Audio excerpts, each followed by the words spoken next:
Iran যুদ্ধের মধ্যে এবার আকাশে উঠেছে চীনের ভয়ঙ্কর H-20 যুদ্ধ বিমান। আধুনিক যুদ্ধ এখন আর মাটিতে শুরু হয় না, শুরু হয় আকাশে অদৃশ্য শক্তির মাধ্যমে। ইরানের বিরুদ্ধে সাম্প্রতিক মার্কিন অভিযানে আরো স্পষ্ট হয়েছে স্টেলথ প্রযুক্তি এখন যুদ্ধের প্রথম ও প্রধান অস্ত্র।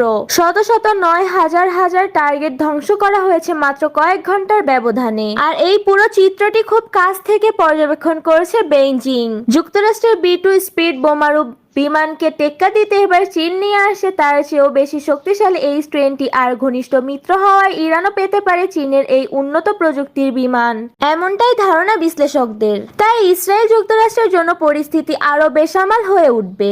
আর এরই মধ্যে দিয়ে ইরান যুদ্ধে সরাসরি জড়িয়ে যেতে পারে চীনও। যুক্তরাষ্ট্রের নেতৃত্বে পরিচালিত এই অভিযানে ব্যবহার করা হয়েছে দীর্ঘপাল্লার বোমার বিমান, আধুনিক ফাইটার জেট এবং আধুনিক হামলার কৌশল। মাত্র 100 ঘন্টার মধ্যেই 2000-এর বেশি লক্ষ্যবস্তুতে আঘাত হানছে।